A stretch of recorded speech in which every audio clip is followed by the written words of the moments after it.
Hello, and welcome to Around the WNBA. So, we had a game tonight, the Indiana Fever versus the Las Vegas Aces. Prior to seeing this game, I knew it would be a toss up. It was going to be the one that was going to come in with the energy, it was going to be the one that could be consistent, it was going to be the one that was rebounding, it was going to be the one that was going to be aggressive, it was going to be the one who won it all if they had good defense. And so in the first part of the half, the first two quarters, the Fever had it going on. They actually looked as though they would perhaps win. That's the way it seemed to me. Although Caitlin wasn't hitting those 3-pointers, but she was doing other things, which was good. But it was in the third and the fourth where that got turned over. Speaking of turnovers, the Fever had way too many turnovers. Way too many turnovers that the Aces made good use of by scoring points off those turnovers. And that was what took everything. Yes, Caitlin didn't shoot her threes the way that we would have liked to see her do that, because we love that when she does that. But she did many assists, and she got a few buckets actually, and she did the best she could. Now there's one thing I want to talk about, and that is, we know that basketball players have off nights. That will take place. Even though for some of us, if we get real honest, when Caitlin has that off night, it's discouraging to us sometimes, or we wonder what's happening with her. Thing is to be encouraged that she tries to do things other ways. She tries to get the assists. She tries to do the blocks. She tries to run up in the paint for a couple of points. She tries to get to the free throw line. So she tries to do what she can for the team every time she's on the floor, right? That's the main thing. That's the main thing. And I think in this game, the key thing wasn't about, Caitlin shooting 3-pointers. It was about the amount of turnovers that happened that should never take place. I think it was like they got 28 points off of 15 turnovers, something like that. That's ridiculous. That's ridiculous. Coach White was, she pretty much said it spot on, that they did good, but they got to do better. And she didn't, I'm just paraphrasing. They got to do better. And particularly with the turnovers. And someone asked her about Caitlin's 3-point shooting and what's going on with that or what have you. And she's like, I'm not worried about that. And I was happy to hear her say that, because that's not the real worry. The worry is the turnovers. The worry is the lack of defense. The worry is the consistency. They don't want to get into a habit of being consistently inconsistent. They want to be consistent with defense, with not making turnovers, with not following their opponents. They got to get better at doing, certain things and not doing others. Okay? Because if you're going to have good defense and you're going to still foul your opponent, they're going to go to the line and get a couple of buckets. So it defeats the purpose.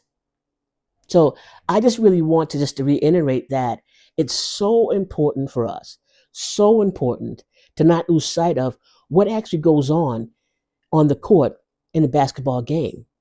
There are two opponents, two teams, and one of them is going to practice better defense than the other. One of them is going to be, more confident than the other. One is going to be shooting threes or getting buckets in the paint. Some of them are going to be creating turnovers. Some of them won't, or not as many. These things happen in all games. And what I really want to bring home, the point that I really want to bring home, is what I said before, that on each team, we're dealing with some players that have changed out. Free agency, there are players on every team, pretty much, or a lot of teams, that have either changed or the core might still be there, but there are other teammates around that people are still getting used to. Okay. That's both a positive and a minus. The positive is if that person can shoot, hey, that's wonderful. If that person can be a good teammate, that's wonderful. But it still takes time to get used to that person and have chemistry. Now, on the other hand, all right, on the other hand, the negative side of that could be it takes a little time to get chemistry. And perhaps they don't shoot as well as they did in college. Or perhaps they don't fit with the team like they thought that the person would fit with the team. It could be a lot of different variables that take place when teammates are brought into, another team. That just makes sense. So, what I want to take from this is that right now in the WNBA we have different teams that are doing different things. Some of them are stepping up to the plate. Some are finding this time of transition to be healthy and a good thing for themselves. They're flourishing, and there's some teams that are stagnated. There's some teams that are still gelling, that are still trying to get it together. Okay, which means that on any given night that we watch games, the team that we think is going to win might not win. The team that we think might not win will win. And I don't know if y'all have been seeing that. And in a strange way, it's actually a good thing, I think, in a certain way, because we don't know what to expect. And every team, every night, has got to show up. If you don't show up and if you assume something about the other team, you might lose. You might just lose. So the most important thing is not to have any assumptions. Yeah, you watch the tape, all right, you scout out, watch the tape, do what you got to do, but don't underestimate the other team. And you got to be in your bag. You got to be doing your play. You got to be doing your game, right? So that means in your practices, your time off, you're taking care of yourself and you're practicing the things that you must practice with your teammates so that when you're on the court, that muscle memory kicks in, and there you go, regardless of who you're playing, regardless of who the opponent is, right? So I think that the Indiana Fever can pull out of this as long as they keep their confidence up. They got to have that confidence to be high. All right. And I like what um, Boston said in the post game interview with Clark. Clark took ownership. She said, "This is my fault." And she's taking it from a position of being the point guard. This is my fault. I need to do this or I need to do that. And I respect that about her. Okay. Now, the whole game is not her fault because they're a team.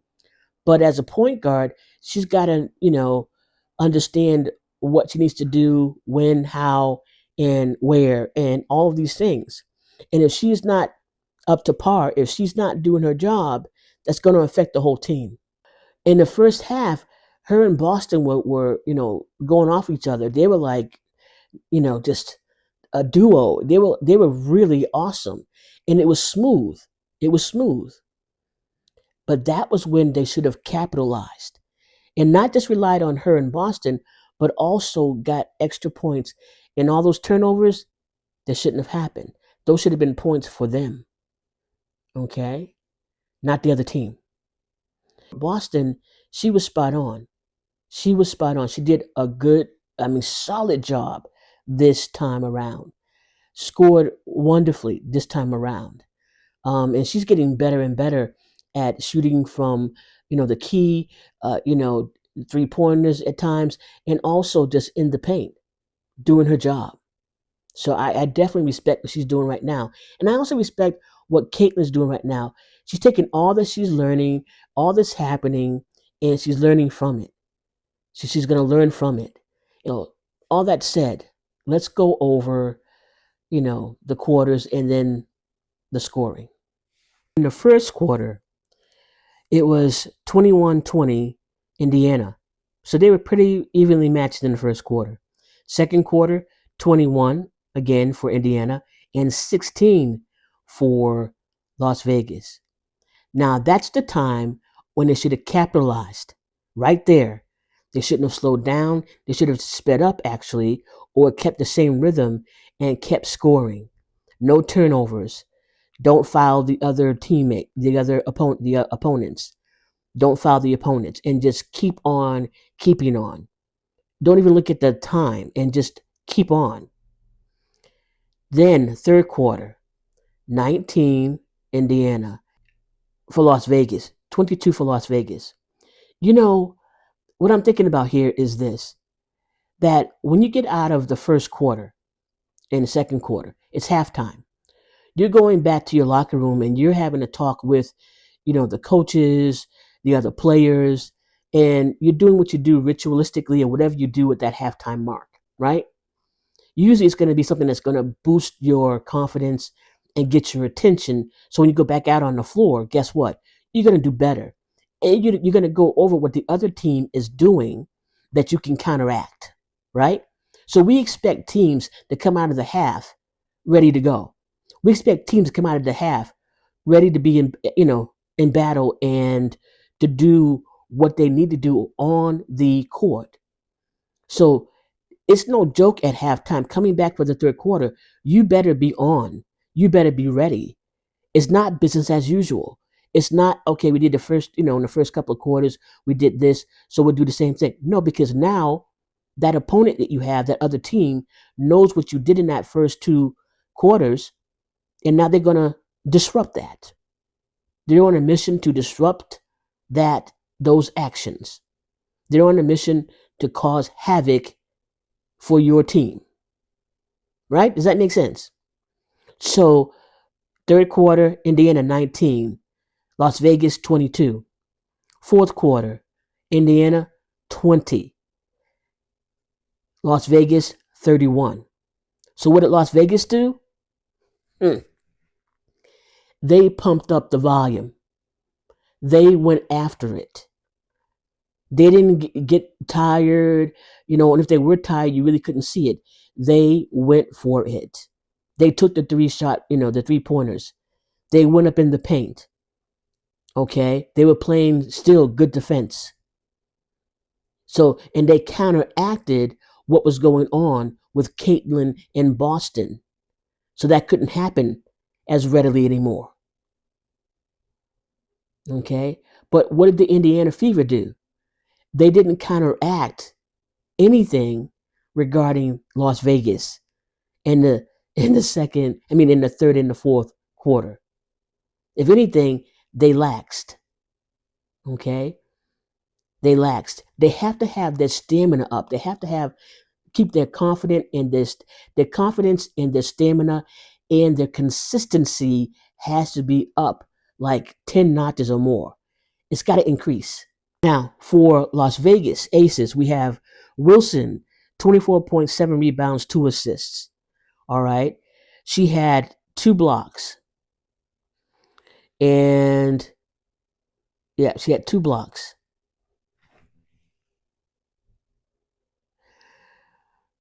And then Young had 19 points, 7 rebounds, and 7 assists. She had 3 steals. Gray had 18 points, 3 rebounds, and 3 assists. She had 2 steals. And she made 2 out of 5 3-pointers. Nye had 11 points. Okay. And she made 3 out of 5 3-pointers. Lloyd had 10 points, 5 rebounds, and 5 assists. Mitchell had 4 points, 2 rebounds. Evans had 3 points and 1 rebound and 1 assist. Stokes had 6 rebounds and 1 assist. For Indiana, Boston had 26 points. Whoa, she did good. 26 points, 10 rebounds, and 3 assists. Mitchell had 20 points, 2 rebounds, 2 assists, 1 block, 1 steal. She made 3 3-pointers out of 6. Clark had 19 points, 3 rebounds, 10 assists, 2 steals. Okay. 1 3-pointer out of 10. Hull had 7 points, 6 rebounds, 3 assists, 2 steals. 1 3-pointer out of 2. Howard had 7 points, 4 rebounds, 1 assist, 2 steals. 1 3-pointer out of 1. Turner had 2 points, 1 rebound. The Aces, they actually made points from the turnovers that the Fever did, but it wasn't vice versa. Okay. So we know now that the next game is going to be between Seattle Storm the and the Fever. Seattle Storm is no joke. Seattle Storm, okay, is on point. Seattle Storm, all right, the Seattle Storm just beat the New York Liberty. The score was 89-79. That should tell you right there that the Seattle Storm is no joke. They can win games. All right. They have the power in terms of shooting, in terms of their defense, in terms of their perimeter, and you know, uh, under the basket. I mean, they can shoot from anywhere. Okay, and they are disruptive of other teams. They will disrupt your plan. So all that said, I think the Indiana Fever have their work cut out for them. And the game is on Tuesday. So they only have what? One day to get it together. Can they do it? I think so. But it means being strategic. It means going in there and having yourself, full of confidence, being consistent, setting the pace and keeping the pace. All right? And making sure that whatever you've planned that you work it through. And understand that at halftime, it might be time to change it up. And that's where the coaches come in. They see what the players are not seeing, and vice versa. So it's important that at that halftime, they understand, wait a minute, they might be down with this or that, but let's disrupt this team. Let's disrupt the Seattle Storm in such a way that they can't score in the second half. And that might do it. So, anyways, let me know what your thoughts are in the comments. Let me know what you thought about the game with the Aces and what you thought about the second half versus the first half. Let me know what you think about in terms of Caitlin Clark and her shooting the 3-pointers or not shooting the 3-pointers, and the duo of her in Boston, which is a wonderful, wonderful thing in motion. So let me know in the comments. And like always, this is your invitation to subscribe. I want to get to 1,000 subscribers, so you can help me out with that. Only you can do that, not me. Only you can do that. So I'm hoping that you have found this enjoyable and you found my perspective at least interesting, and that you would subscribe. And don't forget to give me a thumbs up, because that helps also. And tap the bell so that you will be notified when there's new content. All that said, hey, it's been real. My name is Barbara, around the WNBA. Go Fever. Blessings.